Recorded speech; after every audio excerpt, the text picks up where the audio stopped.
Thank you guys for joining the branding and marketing panel.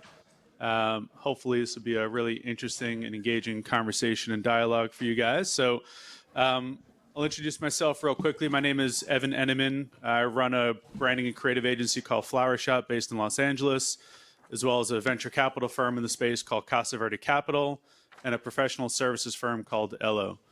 I'll introduce our panelists, more importantly. We'll let them give their background, but we have, to my left to right, Dooma Wendschuh from Province Brands, Nancy Whiteman from Wana Brands, Alan Gertner from Tokyo Smoke and now Hiku, and also Dasheeda Dawson from MJM Strategy. So again, thank you all. I want to let you guys give a brief introduction. Keep it brief because there's a lot of topics to touch on, but please. Dooma Wendschuh, co-founder, CEO of Province Brands. We are patent pending on the world's first beers brewed from cannabis. From cannabis, not infused with cannabis. We are on a mission to change the world and replace alcohol with a safer and healthier alternative. Real quick, it's great to be speaking here. I've been in this business 5 years now in the cannabis industry. I don't know where the time has gone, but I look a lot older. And it will do that to you too, but if you guys aren't in the industry, I hope you get in because it's a lot of fun. Hello, I'm Nancy Whiteman. I'm the founder and CEO of Wana Brands. We are an infused products company based in Colorado, and we're also in Oregon, Nevada, Arizona, and in the midst of launching in Illinois and Florida. Probably will be in another 5 or 6 markets by the end of the year. We are the #1 edibles brand in Colorado. We're best known for our gummies, if anybody has been to Colorado and tasted them.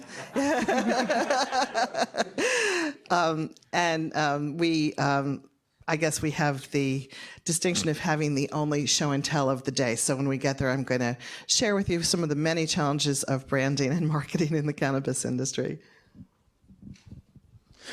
Hey everyone, can you guys hear me without a mic? Is that appropriate as opposed to? Yeah. You want it for recording? Oh, the recording. Okay, fair enough. I can say less stupid shit then, unfortunately.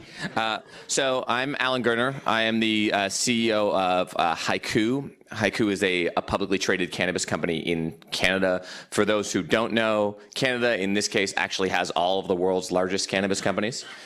So we are a publicly traded company. We are a cultivator, so we grow cannabis, but we are much more focused on retail and branding, which is why I'm up here. We've been doing this for about 3 years. We have a retail infrastructure across the country in Canada. We have about 4 brands, and we cultivate. So I'm excited to be here and have the chance to talk to you all.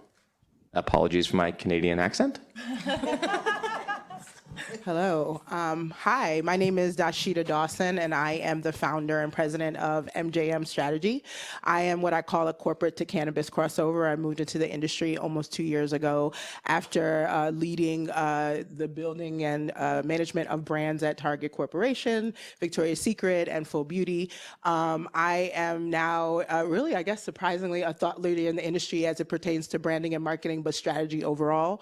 MJM is focused as a strategy and management consulting firm for hemp and marijuana businesses. So we actually have clients that are brands, but believe it or not, we're more focused on the municipalities and the states as they are trying to balance that P&L and figure out exactly what to do with the money.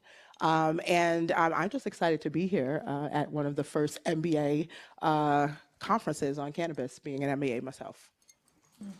Great. Well, let's jump into it. A lot of the topics that we're going to touch upon today are related to the challenges and the differences. So we'll get into that. But I'd like to start maybe with some of the positives and where you guys found inspiration and interest in the brands that you guys have developed. So if you could, and you can all sort of comment on this, what were the creative processes or the concepts behind developing the brands that you did? Anyone can take that first if you'd like. So we have 4 brands in our brand house, and I would say that the fundamental principle behind all of them is the same. Ultimately, we thought what was going to be most important was building authentic brands, and it was something that was going to be very hard to replicate. And this thread was brought up quite a bit earlier today. It's also something that I think is very hard to do with money. So given that ultimately cannabis is going to be owned by big businesses, one thing big businesses have proven an excellent job in their inability to do is build authentic brands. It's why Nestle buys Blue Bottle, because they can't otherwise build Blue Bottle. So for the most part, our pursuit of building brands has actually been about buying other people's brands who created an authentic and thoughtful story that was about them. We have a strong belief that culture comes from subculture. And so what we have tried to do is find entrepreneurs who have a strong belief in what they're doing, have created something for their community that's truly about them and their community, and just given them a platform to tell their story at a larger stage. Our first brand, Tokyo Smoke, was created by my father and I. And the reason we created the brand was we didn't feel like we really had a home in cannabis despite being cannabis users. So that's where our brands have come from. Anyone else want to comment on their process? Sure, I will. It always makes me laugh. People always say, what does Wana mean? And I always say, marijuana. It's just so we originally started around just playing around with it, but of course Wana is just a fun word because you can say things like, you wanna, and wanna better edible and all that sort of thing. But more seriously speaking, the tagline for our company is enhance your life. And so I guess I would loosely say we're a lifestyle brand, but enhance your life is a very flexible positioning for us, because enhancing your life, if you have a medical condition, means feeling better. That enhances your life, right? Or if you don't have a medical condition and you enjoy using cannabis recreationally, it can enhance any number of things that you enjoy doing. And so the challenge for us with the brand is, like all great brands, which we hope to be someday, it takes time to build a great brand. It's much more than just the visual brand. It takes time to put the underpinnings under the brand and having that brand actually mean something and stand for something. And so a lot of what we do from a brand development point of view is to say, how do we operationalize and actualize what it means to enhance your life? And I can talk about some more of that in detail, but that's where the brand came from. Great. So let's jump into some of the challenges and the differences. So Dooma, maybe you can start us off. What are the major ways in which marketing and branding in the cannabis industry is different, or challenges that have been presented, and how has that evolved since you started in the last couple of years? Well, at least we're beginning to know what the rules are. And the rules are very good for people who are creative and people who can think outside the box. One of the things that Alan said is that this industry, just a few moments ago, he said this industry is going to be run by the big corporations. And that may or may not be true. Certainly there are several corporations in Canada and one in the United Kingdom that have valuations in the hundreds of millions or billions of dollars, and they're very intimidating. But one of the things that makes this industry different from any other is that they don't have the same advantages. Having money does not give you the same advantage as it does in other industries. In Canada, for example, we are heavily restricted on how we can market and advertise, or how we will be able to market and advertise recreational cannabis. So we won't be able to buy ads on TV. And what is that money good for? It's good for media buys. A small company can't afford media buys. A big corporation can put ads on TV 24 hours a day. But when you can't advertise on TV at all, the advantage of being the larger company with the more money goes away. And the restrictive policies that are being put in place by many governments in the United States and across the world for advertising cannabis is a great equalizer, allowing the clever, the creative, those who can use social media, those who can use word of mouth, those who can use viral, and a lot of the things that this guy's company are really good at, street, guerrilla marketing, all this stuff. Those folks are going to win the day. And you will see a lot more companies in the cannabis industry doing things like what Alan has been doing, acquiring smaller brands who have great ideas and who've out-thought the giants. So I think, this is an industry where, David and Goliath takes on a different meaning. The slingshot is maybe your most powerful tool in this industry. I just want to also add, and I don't know if I'm jumping ahead, but some of the challenges has to be also the changing face of cannabis, right? So we've had an industry for some time where the target market was something that was great. You know, it's not a target market, it's an illegal market. And so as we're transitioning to new markets, and MJM has got a national presence at this point with clients in multiple legalized markets for medical as well as for adult use, what we're seeing is that the face of the consumer is changing, and so the messaging, the innovation has to change and keep up, and that's what I've seen in just the last 2 years, how quickly that has happened. Women are certainly the fastest growing legal users. We still see a lot of marketing out there that's 18 to 25, white male driven, and it's not necessarily hitting the nail on the head for what we feel is the real target market.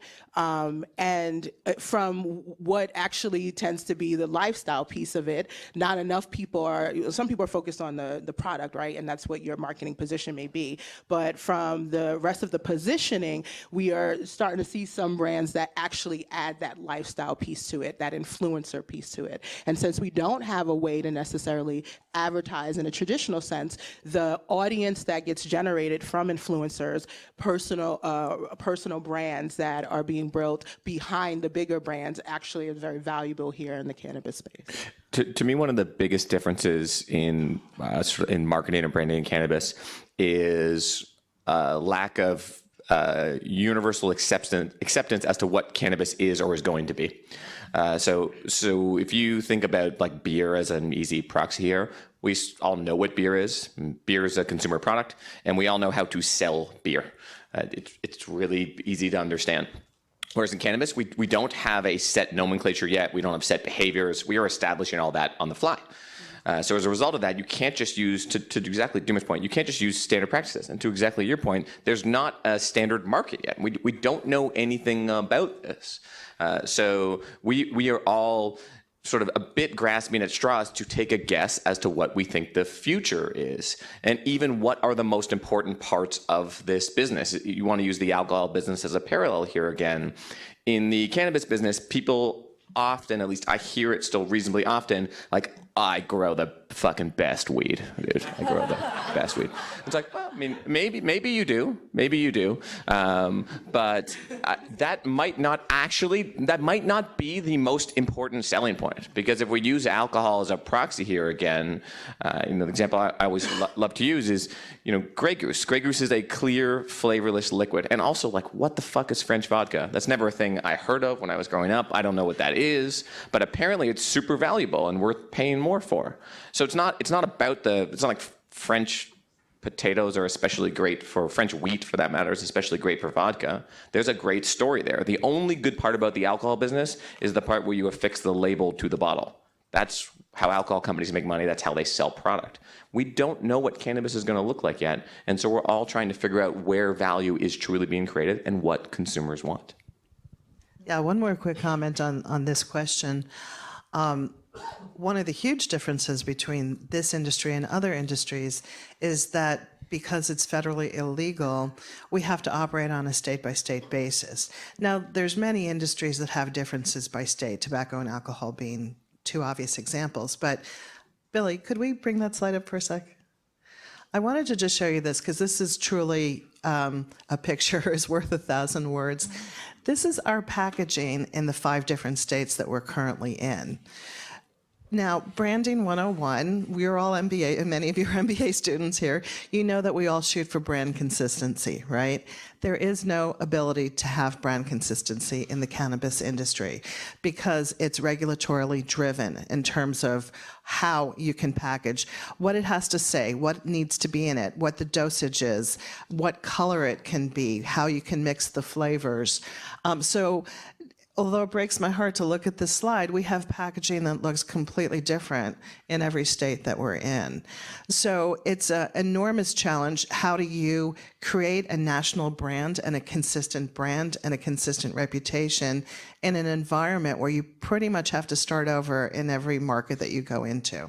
If I could just stump really quickly here for Canada, this is why we are going to beat all of you at this. If it wasn't clear, we have one set of federal regulations.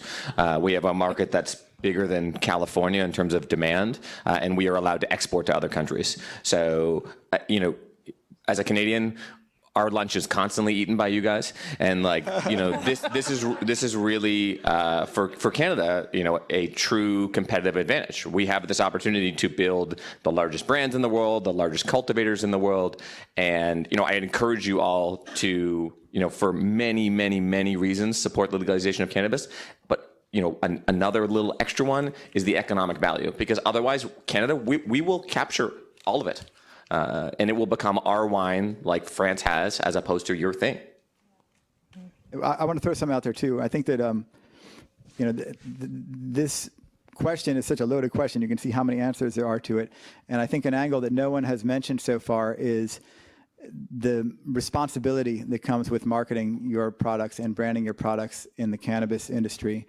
We are in this industry where there aren't a lot of rules, and where there's not a lot of common or shared information, and there's a temptation to make claims that your product will do things that it may or may not do, and a lot of people fall into that temptation, and sometimes it's not even malicious. This is an industry that is just loaded with what I call bullshit science, where people will say things like, oh, CBG, it's going to treat your glaucoma. And you're like, well, where did you learn that? Because there's not a single peer-reviewed journal article based on actual scientific research that suggests it. And then you realize, well, yeah, I guess it's got the letter G, and glaucoma starts with G, and someone probably just made it up.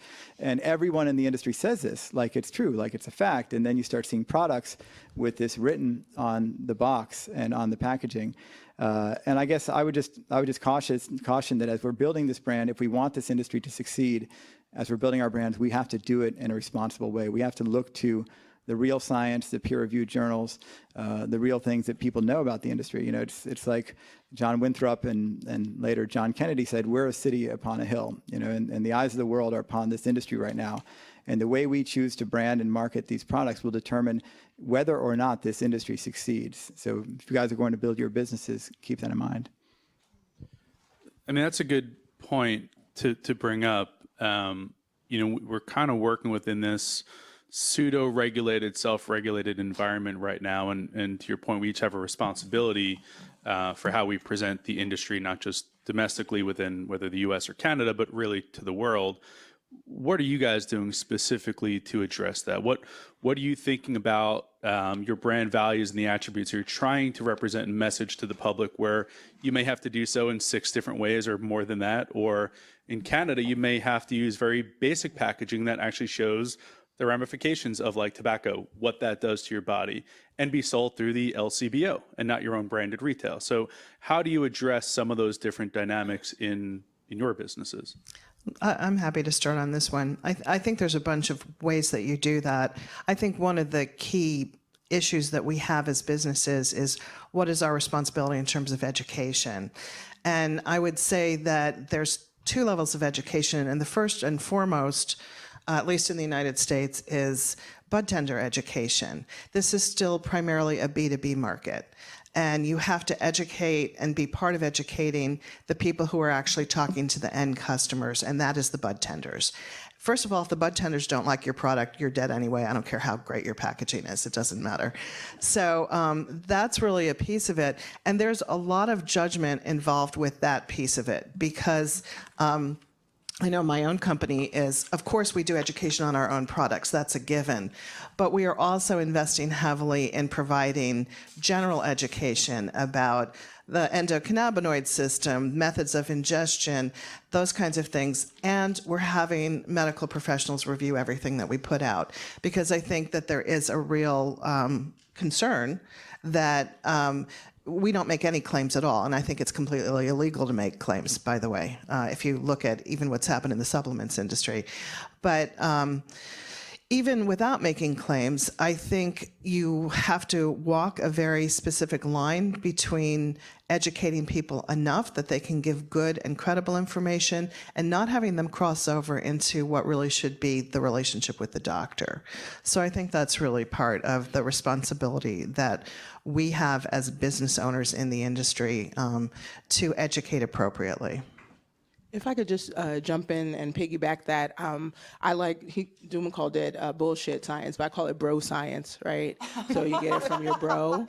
And since I have a degree in molecular biology, although I'm a trained MBA and business woman, the science part is so important to me, especially as you are relating that to consumers. That's a big challenge and a big responsibility. So yes, it's illegal to make claims of efficacy without proper testing and following a certain procedure that's laid out by the FDA. The nutraceutical market, which I've played in, certainly has some gray area that folks play in, but even then, the gray area still has some pretty clear guardrails that I've found that a lot of cannabis industry brands, even the ones that are CBD only, that are hemp-based CBD, are still kind of breaking the rules. In total, we probably need to tighten it up, right? And that's sort of what I've been writing about for Entrepreneur. Like, this is an industry where we need more corporate to cannabis crossovers, more conferences like this where we are sort of holding ourselves to a standard that we just expect. I know when I post something on social media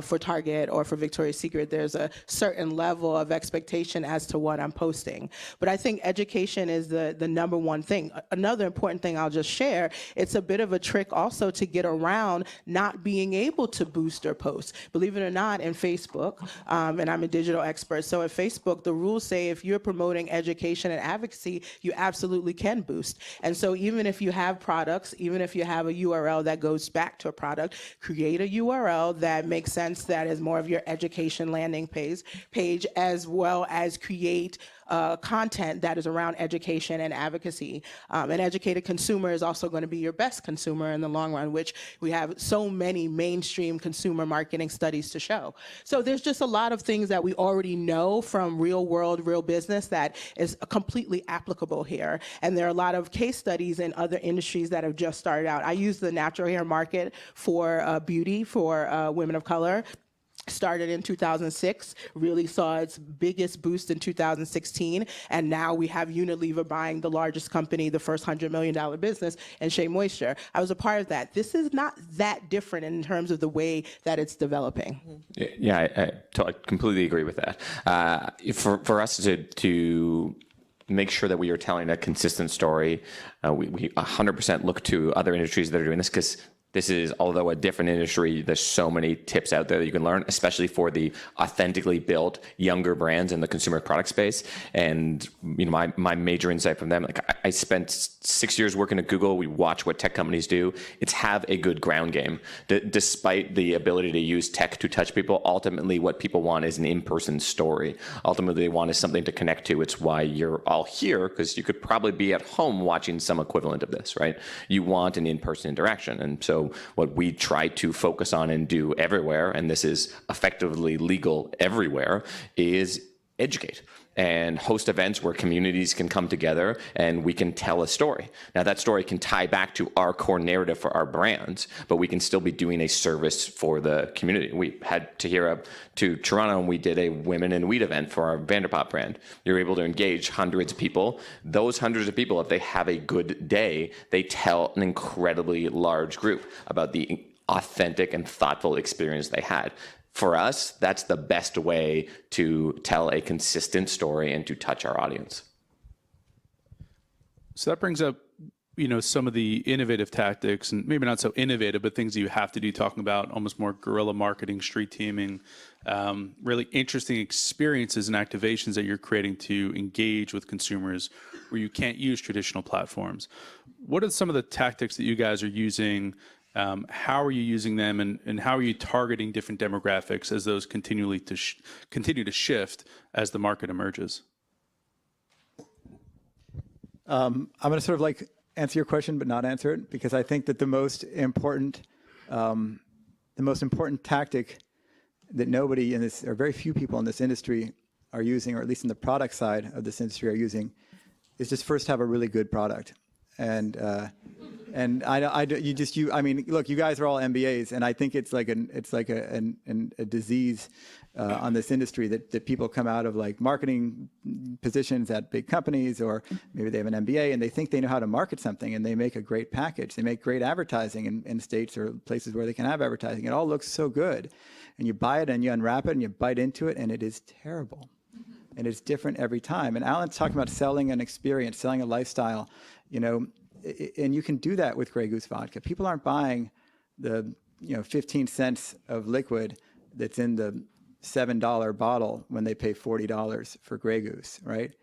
People are buying that lifestyle and that experience. But what they're getting is a good product that is going to be the same every time. It's going to give them a sensation that they enjoy, that's going to improve their life in some ways. Now, I'm in the beverage industry, and we make beers brewed from the cannabis plant. If you ever go out and have a marijuana beverage, you will notice, not ours, but other people's, you'll notice that it can take an hour to an hour and a half to hit you. I mean, that's crazy. You're going to go to your business drinks and you don't feel anything until you're driving home. So, before you get all caught up on marketing, like solve that problem, because then you have something to market. You drink a normal marijuana beverage and it is going to keep you intoxicated for 6 hours, which is crazy. One dose keeps you high for 6 hours. People don't want to be high for 6 hours. You might want to try 2 or 3 in an evening. You might want to drive home before 6 hours are up. So in my mind, the focus of a marketing department at a mature company is partially on getting the word out, partially on building the brand, but it's also partially on shaping and designing the product to meet consumer demands. And we're forgetting that part in this industry. That they're not designing products that people want, and the products are not necessarily very good. They're not consistent, and it's a new industry. We'll learn, but the best way to succeed is to be out ahead of the curve on that one. Just to be controversial for fun, when they've studied the sales of products, let's use the unfortunate disease, nonetheless, of Bain Consulting and HBS, when they've studied the sales of products, it's actually perceived quality, not quality, that matters. So I guess I would caution people from, and this is my own bias speaking, obviously, and we are a cultivator, we grow cannabis, it's an important part of who we are. But I think the idea of focusing on growing great bud, I actually don't think will suit you well. I think that your product has to be of some level of quality in order to tell a story around it, in order to market, in order to be authentic. But I think if that is the core anchor that you are working on, you will struggle, because that's just not the way our society works. Starbucks has pretty good coffee. It's pretty good, right? I mean, yeah, pretty good. I mean, average. Okay, it's average. I mean, I love that. It used to be better. I mean, it's definitely the same. Maybe it's probably actually better. They don't send you guys the same stuff to Canada. Yeah, that's true. That's true. Yeah. Now, in Canada, we all drink Tim Hortons, which is much worse than Starbucks. Oh yeah. Oh, it's even worse probably. Yeah. No, but my point is that we somewhat forget, actually, that Starbucks was like that pantheon of quality. Like, Starbucks came along and all of a sudden introduced us to this concept that now we take for granted, which is that a $5 latte is fucking insane. But we were like, oh, $5 lattes, that's I guess the thing now, right? And now it's so normal that we're like, Starbucks, boo, that $5 latte is not even good anymore. Mine's $5.50 and I get it over there. So it's perceived quality. That's what matters here. Your product has to be above a certain level. You need to be able to tell an authentic story around it. But I don't think, I personally think that, and I'm also just doing this for fun because we might as well debate. I personally think that a perceived quality is actually more. I'm going to split the difference. Okay. No, here's the deal. So Alan has a point. Nobody, including Willie's Reserve, has successfully, in my opinion, branded flower.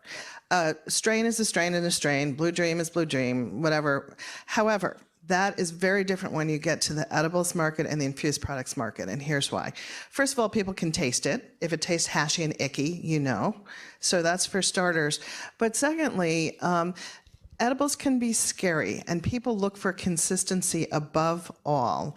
And one of the things I will say about Wana is years before it was required by regulation in Colorado, we third-party tested every batch of tincture that we made, and our brand reputation was built on consistency. People know that when you have a Wana gummy, it's always going to be the same, unless it's a different strain, and that's a whole different story, which we could also talk about forever. So I actually think that you are correct. I think it's very hard to differentiate yourself on the basis of quality when it comes to flower. And you are also correct that I think that too few companies start out by saying, I am actually going to create a great product that people love. We bootstrapped our company. We had no money to do any fancy marketing. Probably if we had to start it today, we probably would fail because we didn't have that kind of budget. But what we did do is we made a great product, and we focused on the bud tenders. And getting back to your questions about the tactics, I still put a lot of my marketing budget and emphasis right at point of sale, both in terms of bud tender education, but also things like investing in screens and making sure that we have ads running on screens. We're doing a lot of experiment with smart tables. We invest in giving our customers displays so that our stuff shows up really well on the shelves. To me, that's the middle of the target. That's the bullseye in the target is point of sale, because it still is. It's not a market yet where people walk into a store and wander around and pick things up and put it in a shopping cart. Everything is behind a counter, right? So as long as we have that dynamic, you're going to have to go through the bud tender to get people to buy your product. So any tactics or strategies, if you will, that you use that make your brand highly visible and highly attractive to the bud tender, I think are among the most important things to invest in. I just want to jump in as the consultant, and I understood everything here. I loved it, and I love the debate. I think I agree across the board. I would say as I get brands at that level where you have a good product, one of the most important tactics is just your segmentation strategy, right? Like, who is this product for? Because then you'll hit the nail on the head a lot better in terms of, actually fulfilling the consumer need on the back end. And then after you've decided that you've made a great product for that specific segment that you're going after, how do you create enough buzz and marketing around it so that, yes, you're going in and they may get it from the bud tender, but I like to do marketing that creates what we call walker items at Target, where someone comes in into a certain category. If they don't see Secret in the deodorant category, it's a walker item. It means that they're going to walk out the door and go to Walmart. So you want to create a certain amount of buzz or equity around your brand so that when people take their first trip to Colorado or to Vegas, they go in and they say, I want Wana brands. I think some people like myself as a patient will do some deep research. I did research, and I knew that I wanted a consistent gummy. I knew I wanted an edible, and so I could go in and I could say, okay, this is what I found online.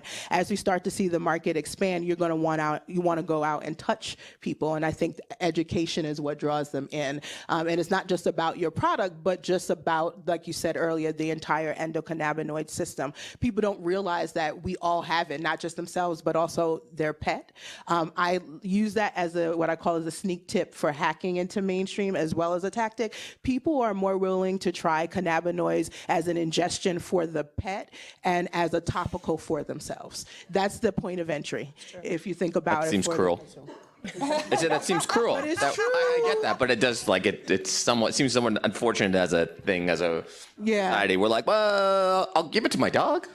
But that's that. But you know what? At least in America, I definitely feel like she meaning the proverbial she at Target, she is always the person shopping because she decides 85% of the household purchases. So it doesn't change here. Still will be a she primarily. However, but she loves her animals, and if you find that your animal is less anxious because you're giving it CBD, you may try it for yourself eventually. But that is the path. That's the hack. I'm going to respectfully slightly disagree with Dasheeda on something, since we're debating here.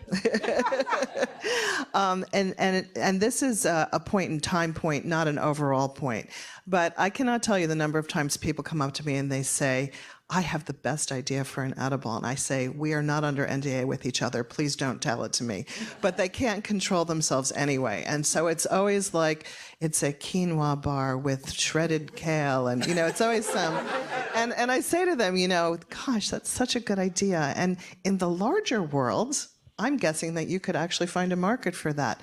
But what I see right now, and part of this is a function of the fact that we're still going state by state in terms of actually being able to market our products, is that we don't have a large differentiated consumer market yet. And so a lot of the successful products, my own included, out there, I would, if somebody, put a gun to my head and said, tell me your target demographic. Now, I have a traditional marketing background. I know I'm supposed to have a good answer for that, right? But the truth is, I don't. The truth is that it's a fairly generic product that meets, that has pretty much everybody likes gummies, So there really is no... there is no specific target demographic. Now, you can say, yes, you've chosen a lifestyle brand. I chose to, develop a visual brand that I think would work well in Whole Foods, or I never tried to be a stoner brand or cool or any of that stuff because I'm not. So, it would be inauthentic. So, I think that world is coming. I think by and large, we're not there yet in cannabis. Now, in Colorado, where I would say I'm starting to see some differentiation is actually on the edible side in chocolate. Well, for years and years, we had kind of, generic, I won't say the brand, but, one company that kind of had the basic chocolate. And then, some more upscale companies came in, and then we had a single origin company come in. And, now it's become a little bit more differentiated. But by and large, I don't think we're quite there yet in terms of true target segmentation. To make sure the two of you don't have a fight, I guess we can all agree that where the future is going is differentiation. Yes, because ultimately, this is a consumer product, right, and ultimately, it's going to look like all other consumer products. I mean, that's the way this is going to go. So it's just a function of time. The market, to stump for Canada again, will get there quicker. Ultimately, it's going to be a differentiated market. I love that, though, you could evolve Wana brands, right? That is the key, too. If you're going to jump in and you're jumping in now as a pioneer, maybe you're not trying to have the tricked out brand like that's so specific that you don't have a way to go from there at that point, because all brands do wind up evolving over time. You mentioned you could evolve Wana brands, and you can evolve any brand. Yeah. And I think the thing that we thought of at Province, which is part of our tactics, get back to tactics, was let's think about where that evolution is going to go, because it's a lot easier to evolve down the sort of quality level than it is to evolve up, right? Like, no one's going to buy the top-end Yugo. I don't even know if they make those anymore. But like buying a Range Rover Evoque makes a lot of sense. Like it's a lot cheaper than a Range Rover, but you figure they know a lot about how to make a nice car because they've been doing that for a while. When they make a cheap one, like it's probably pretty good. And in the same way, we are starting with premium and ultra premium products that are very nice, very high quality, very expensive, because we know we can always go down that value chain. And people will always look at the lower end products and say, okay, that's made by the company that made this awesome, expensive thing. I'm going to buy that. So a lot of great points, and obviously some controversial topics there. I mean, certainly there is differentiation that we're seeing in larger markets like California, both on the flower side and on the infused product side. What was interesting out of that was, marketing is somewhat of a science. Most people would say that it's entirely a science. But now what I'm hearing is we don't have data to actually predict or understand what consumer preferences are, what consumption patterns look like. So what are you guys doing now? Is this more qualitative in trying to decide and define who you want a target audience to be? Or are you responding to something in the market that's dictating where you're taking your brand? I'm just going to quickly jump in because I'm a data whore. I'm going to be 110%. So I New Frontier, BDS Analytics, I paid for those services, even though I don't own a dispensary or a brand. And it's so that I can offer the proper insights from a marketing perspective to municipalities, to be perfectly honest. People want to understand what's happening in Colorado. And so I can let them know juxtaposition to flower. This is what's happening with extracts. and they're broken down in this way. So we do know data-wise, it's not like IRI. So I come from the world where I can get, the IRI data is like literally of the hour. You're checking. And you pay $1 million for it. You do. But here, you may be a couple months past the point of sale, but it is directional, and it gives you great insight as well. Yeah, so one, totally agree with you. BDS, headset, we use all those products, but I think it's still very early because the ecosystem is so early. So you're a small segment of the population, and you're ultimately not, I think, getting this clearer picture as you'd like. We just assume it's going to be alcohol. I mean, we're an adult use focused brand. This will be alcohol. It will have the same consumer base, maybe bigger. And we can look to alcohol and think of the way alcohol is segmented and who different alcohol brands appeal to. And you can make some broad assumptions about what this is going to look like. I think my point earlier, to clarify it better, was probably, I just don't know when that's going to happen. So I don't know if that's a year away or 5 years away. And Dooma and I were talking about this earlier. So I don't know, we met a couple of years ago. And I give Dooma an immense amount of credit for really being the first person I ever heard to say, cannabis will disrupt alcohol, and cannabis drinks will be the key to doing that. Is that fair paraphrasing? Fact. Okay. Can I also just add really quickly? The one thing I believe completely about that as like what I use as the model, but I struggle with it from a health and wellness perspective because alcohol will never be good for you, like never. And so when you say you're making something that's a better something better for you version, cannabis is always good for you. You're always a patient when you're consuming it, whether you realize it or not, because we always have endocannabinoid systems. And so that's the part. Yeah, where I really like that. But a Corona ad tells me that Corona is great for me, right? I mean, that's the thing is like, there's every time I drink a Corona, I get to be on a beach and the sound of waves and this like great stuff going on. So alcohol companies do somehow convey this vision of this lifestyle that's better than my lifestyle. Yes. But I think that's why, to Dooma's point, that's why cannabis wins here, is because if we can be as sophisticated and thoughtful as alcohol companies are, ultimately the choice is easy. And it's like, okay, I could buy a Province brand product, which is effectively going to allow me to achieve all of the same things, or so many of the same things, but I don't get the downside, or I don't get the same downside. Yeah, but you're right on point. You're always on point. But fair comment, as I said. That's a very kind. Oh, thank you. But going back to your thing about the data, you're saying it's going to be like alcohol. You believe that it's going to be alcohol. The data does not support that, right? If you look at BDS analytics, marijuana beverages are about 1% of total sales in the markets that they're tracking. Then the industry's been around for a couple of years. How come it's just 1%? Data makes it look like cannabis is not going to go in the direction of alcohol. So you cannot believe the data, because the data is only as good as what's come in before. And when all the beverage products are terrible because they take an hour to an hour and a half to hit you, or they're going to keep you high for 6 hours, or they have 300-400 calories per bottle, that's not factored into the 1% number, right? The data doesn't tell you what's really happening on the street in an industry that's new. I think there's two issues here. Let me just, because I think we're mixing them up. One is what percentage of the total market cannabis beverages will represent. The other is the substitution issue. And about 4 days ago, they just released something saying that in Aspen, for the first time, cannabis sales outsold alcohol sales. So it's an issue of substitution as opposed to only a cannabis beverage issue. And I'm just going to comment on your question about where we go for data. So I subscribe to the same thing that all these guys subscribe to. We all subscribe to the same stuff. But the issue is you're always looking in the rearview mirror with that stuff, literally, because, BDS, I love them, but they're always, 2 months behind as they're trained up to the market. So the question is when are we as an industry going to grow up enough that we actually start investing in real consumer forward-facing research? And that's just a market maturing situation. And I know we're starting to do it, and I know probably all of you guys are starting to do it. So it's a great segue because we only have a couple minutes left. And given that we're here with a lot of young professionals that are looking to potentially enter the space, where's the greatest need for brand support, marketing support? Where should people spend their time if they're interested to get involved? I still think the retail experience of cannabis in the U.S. and in Canada is awful. I think that given that that is the gateway for consumers today, there's no equivalency for a consumer product that we have such a poor retail experience. Now, part of that is, to be completely fair, is on the regulation that are in different markets that necessitate a poor retail experience. But even in those markets, you still see some gems.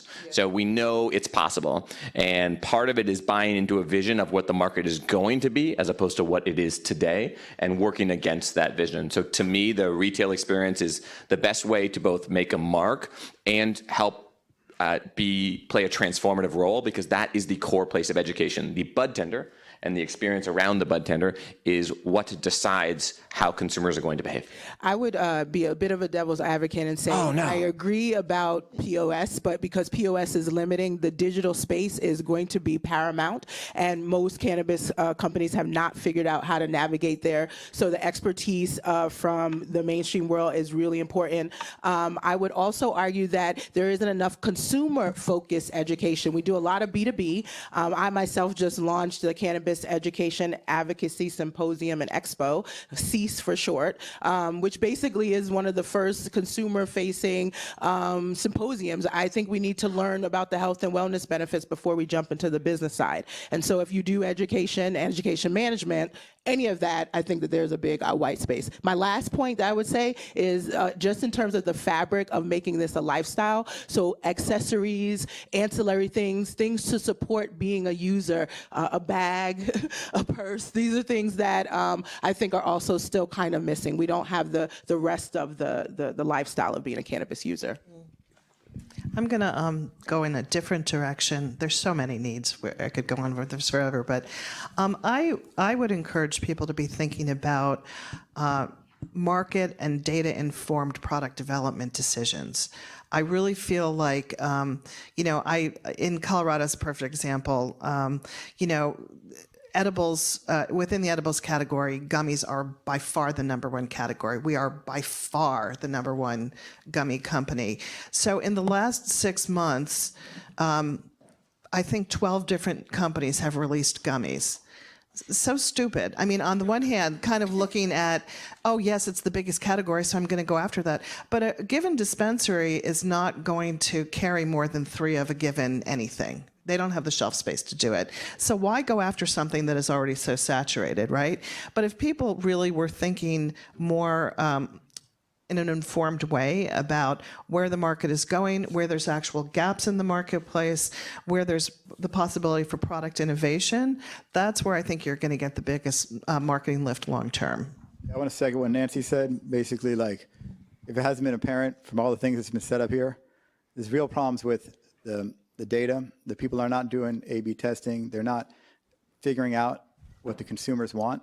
And if you have that kind of background and you're coming from this school and you want to get involved, we need you. I think your chances of getting involved in this industry, or the best outcome, will not be here in the United States. It'll be in Canada, where there are mature, I gotta say it's true, where there are mature companies that have the budget to spend on marketing. Like most marijuana companies in the United States, not a company like Nancy's, but most companies, their idea of a marketing budget is hiring someone to do Instagram for them, and that's not marketing.